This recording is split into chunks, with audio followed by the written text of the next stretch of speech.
Welcome to Art Cake. This is Urvaja.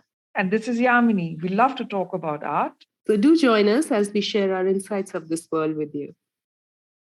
Hi, Yamini. Hey, Urvaja. So you were telling me about the second Biennale of Lalit Kala Academy on Prints, and you were talking quite excitedly about it, and also the fact that how little was being shown in social media, which was a shame. And then realized that, like me, a lot of our listeners may not really understand the importance of prints as a visual art form. So, would you be able to talk us through some of that today? Absolutely. This is a subject that has interested me for a very long time. So while I was studying, this was one of my favorite subjects. And if not, what I'm doing today, I probably would have been a printmaker, not even a Okay. barista. We missed that. That's, Never yeah. life. So, what happens is that the terminology prints is so misleading. Yeah. And there's a lot of confusion that exists because if you go to a museum or an art gallery, you probably have prints which are available. Or if somebody has traveled abroad and come back, they come back with these beautiful museum quality prints of an So exhibition here, of when an you're artist. talking about prints, you're just saying that reproduction of the actual artwork. Correct, correct. That's the general nomenclature. But what I'm talking about is the fine art printmaking, Yes. where quite simply, it is the skill, the technique, and it is labor intensive, Yeah. uh, which which is, I think, an exciting part of it Mm-hmm. and also a challenging part of it. And that's why you have so many artists who, over the years, Mm-hmm. still take this up as a medium of choice, despite the fact that you have, prints which are at your fingertips and amazing quality of detailing that comes in. So it's not so much about the reproduction that gets an artist excited about the print, but print as a medium, as a choice that you make, as how some artists would want to make. So if you were a sculptor, you may want to sculpt in wood, which is like carving, or in stone, where you chisel off stuff, as to working in bronze, where you cast or you make something and you cast on it. There are different forms of expression, and print is one of them. So it's a medium on its own. There's a broad. So So today, quickly I think. tell us, Hmm. because again, to sort of make this a little more facile for some of the people who are listening. So when an artist is working in a medium as print, this is an original piece of art that they are Hmm. That's right. casting in maybe a metal plate or some of the other forms or wood or etc. And Mhm. they're actually layering it with color and running it through press and producing a limited edition. You got it right. True. So this is the work does not have a painting or a drawing. Mm. Like you said, it gets made directly onto the surface that they're going to create their imagery on and take an imprint of that. Mm. So that becomes, so not even the plate that's worked on, but the image that gets transferred from the plate to the paper Mm. is your final end result, which you know as print, as a broad category. Of course, the other thing is that since they're all made by hand, or when I say by hand, like there is machinery involved, the numbers are limited. One of the key things is that then it's a smaller edition. This is a terminology, which means Yeah. the number of prints taken of one plate is limited. Each one has got a slight variation because, of course, it's a hand process, so that becomes very different. So, how one, I think I would like to start off by saying that it is a technological innovation, Mm. but this is a technology that we're talking of that dates back to, say, at least 400 years. And in India, it Yes. goes back about 200 years, because the printmaking actually came into the country with the coming of the Portuguese. Mm. And as these traders started coming in and settling down, and the colonization that took place, the printmaking also is something that developed hand in hand with the changes that were taking place. So initially, it starts with Goa, where you have a printing press. Then it comes to Madras or Chennai, and the first instance for doing this was to get a printed book out Yeah. to spread. It was with the missionaries, with the aim of spreading their religion. So initially, these were largely text with a small amount of image that was kind Mm. of interspersed to make it interesting. But the big center in India that happened to be, of course, with the establishment of the East India Company in Calcutta, where you have these printmakers setting up their studio, again, for mass communication to reach out to a larger group of people.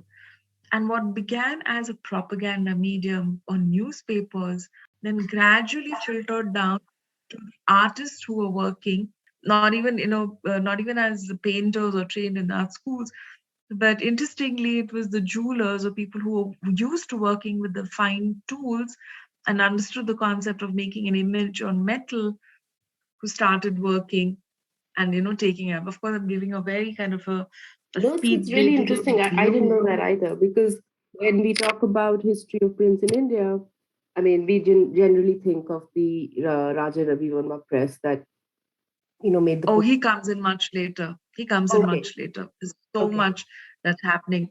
And there are these Mm, fantastic print studios that are set up.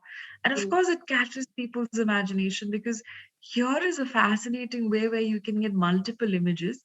They're much cheaper than getting a painted image, and they mm, become popular with the mm. masses. And these are black and white, mind you, and these are Yeah. all, in what is known as engraving. So the image is engraved onto a metal plate. Mm, But then some of them were hand painted. mm, And this is also a time when the whole school of the miniature paintings and the patronage for those is on a decline. So mm, it's kind of that in between zone where you have artists who don't have patrons and they need to figure a way of making a living. They take this up and they start making calendars or these images of gods and goddesses, and this then spreads across in different centers.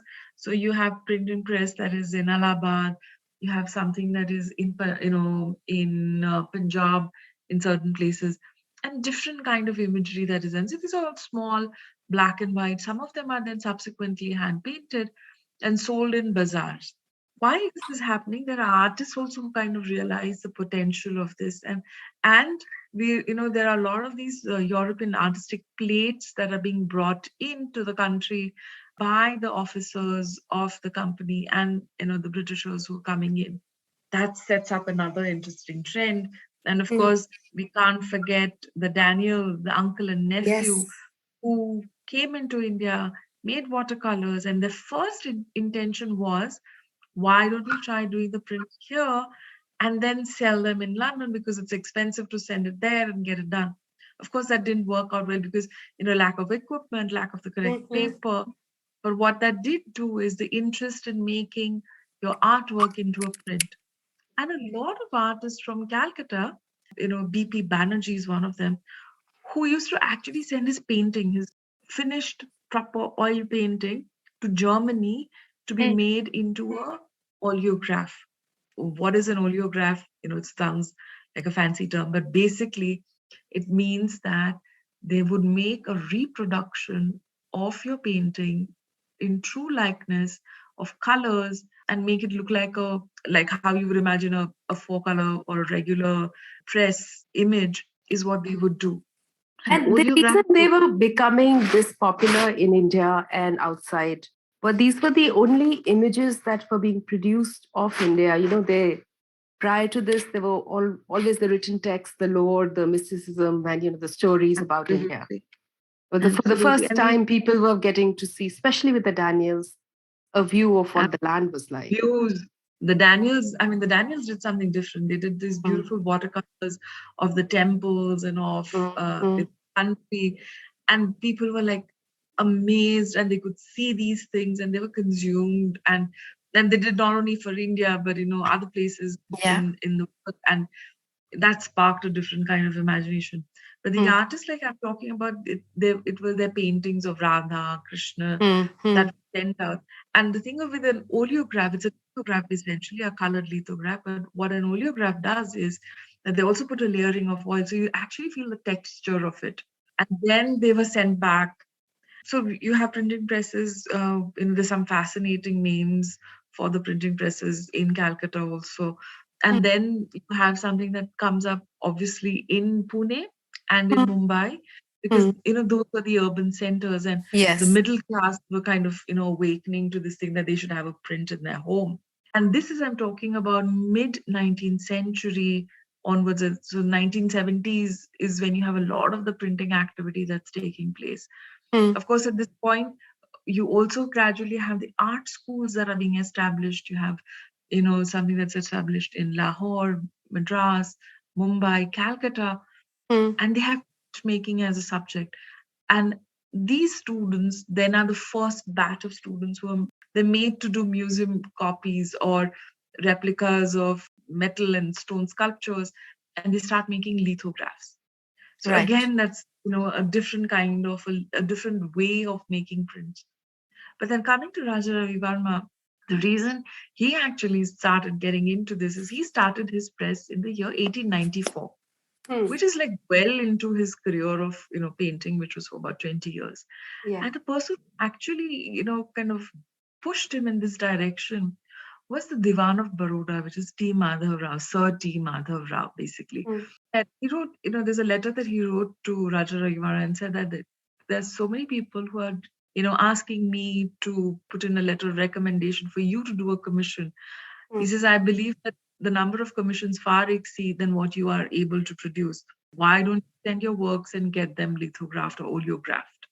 And that's a new direction that kind of comes up. Very interesting. It's mass consumption of the 19th century. Absolutely. And then he, of course, he says, okay, rather than me sending my work there, what if I had set it up over here? And that whole idea kind of takes root. He finds these two Germans, one who's a master printmaker, is essentially somebody who will run the press to make the print, and somebody who has to transfer the painting onto the plate. Now, it is important to note that at that particular point in time, artists were making their paintings. They were not, Raja Ravi Varma was not like, hands-on. The engraver, yeah. The engraver or even making. And at this point, the medium was largely lithographs or engraving. Raja Ravi Varma, B.P. Banerjee. So when I talk about a lithograph, I mean, the word litho means stone, an image that is made of stone, because the stone was far more economical in the sense that it gave you a larger number of imprints. Once an image was done, you could actually erase the image which was there, wash it off, and put another one. So reusability was great. Mind you, because these stones came from Scandinavia and nowhere else. Till date, the best stone for making a lithograph comes from there. And you cannot use any other stone in the anywhere in the world, because it's a kind of a limestone. The porosity, the depth, everything, that's the best suited so far. Even at that, stones were, the heavy stones, like they're like slabs, thick slabs which are there, but they could be reused, over a period of time. And they worked well with black and white images and with colored images.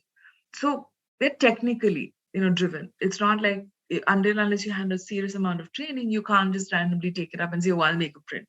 He got a funder, he got a merchant, a textile merchant called Govardhan Das Khatau, who invested in this venture. Then the rest is history, because it became so popular that practically every household, I mean, I'm exaggerating, but a large number of people had prints of Raja Ravi Varma in their home, not as works of art, mind you, but as gods and goddesses. I remember, personal anecdote here. We used to go in Karnataka, because my mom had a lot of family there. And my mother would always say that, visiting all these older homes, she's saying, see, that is a Raja Ravi Varma, but I'm telling my uncle, do not wash it, do not put kumkum and flowers, you spoil it. He would not listen, because for him it was the, goddess Saraswati, Lakshmi, or whatever, and he had a wall full of them. And he would get irritated when my mom would say, but that's art. And he says, you and, your art, but this is not art. These are gods. Do not say things like that. No, it's true. I mean, Ravi Varma single-handedly created all the image of gods we have in this country today. Absolutely. And that was the popularity. And interestingly, the only political person or a leader, not even a political leader, that he did an image of, the two of them he did. One was Shivaji, because that is historical, and Lokmanya Tilak. That's the only two.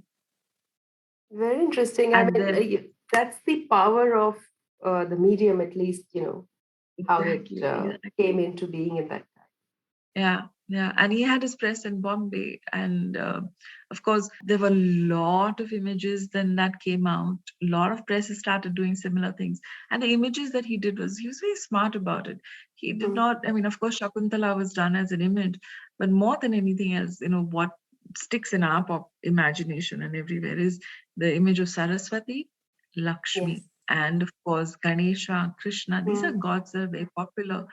mm, And it just kind of skyrocketed.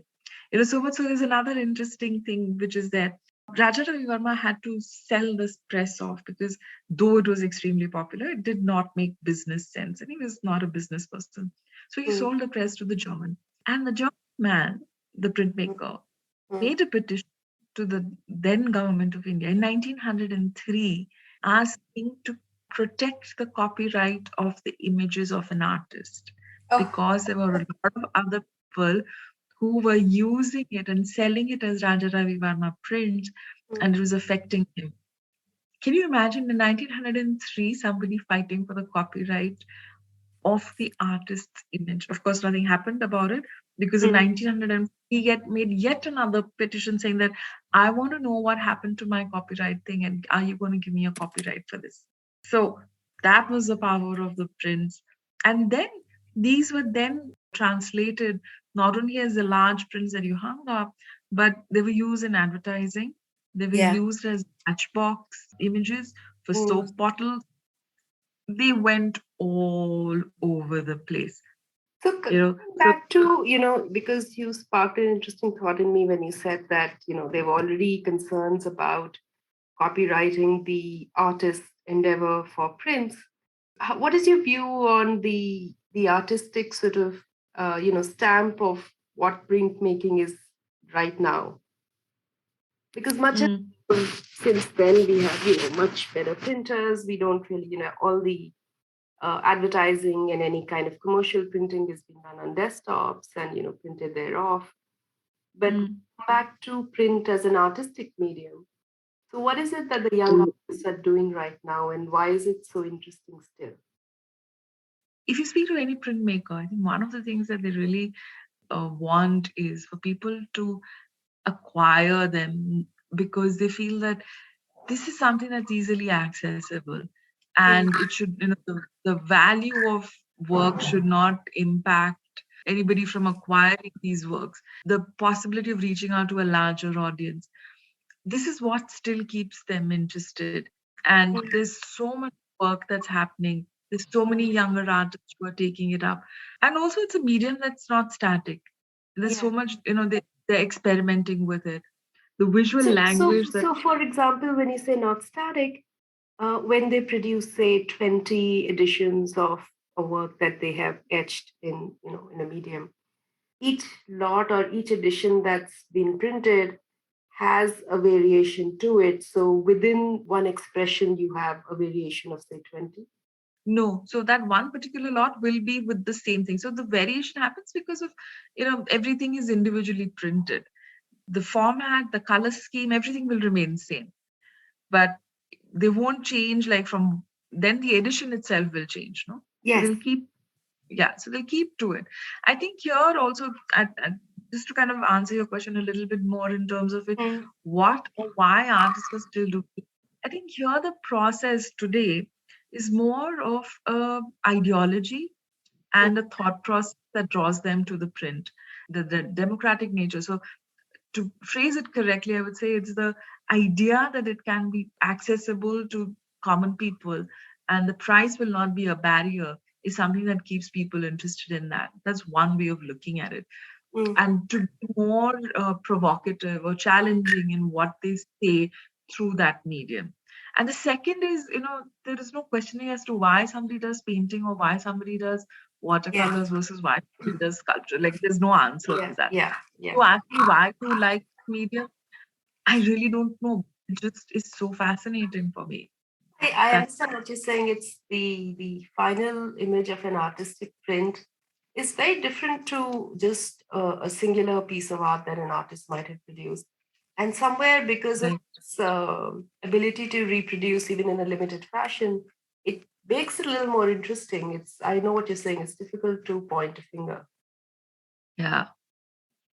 Maybe we should Some get interesting in, work happening with printmakers right now, do you think? so there is right now immediately that comes to mind. Baroda has a lot of good printmakers that are Mm, coming up, and interestingly, in today's the artists who are practicing, mm, there's so many of them who've kind of dallied with this medium. When there is a residency or when there's a workshop where mm, printmaking is available, a lot of them want to do it.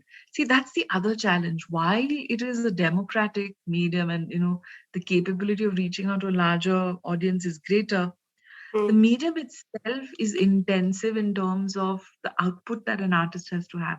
So he mm, has to invest in space because you need to have a dedicated space mm. for the printing press, which is a huge thing.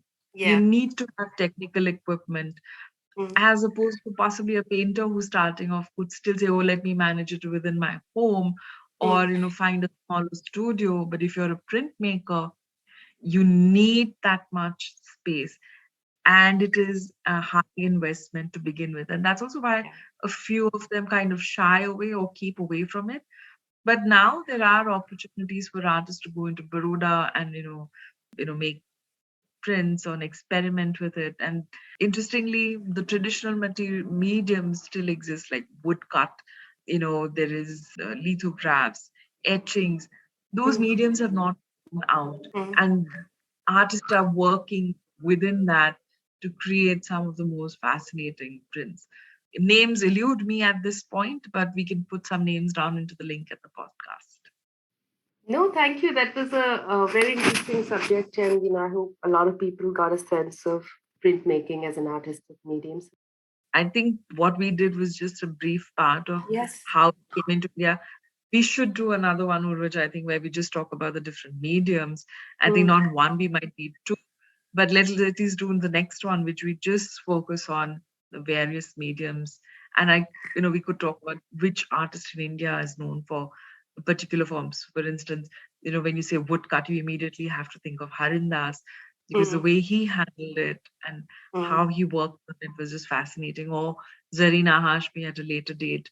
So mm. these are some of the artists who are like the stars of the world of making, wise also.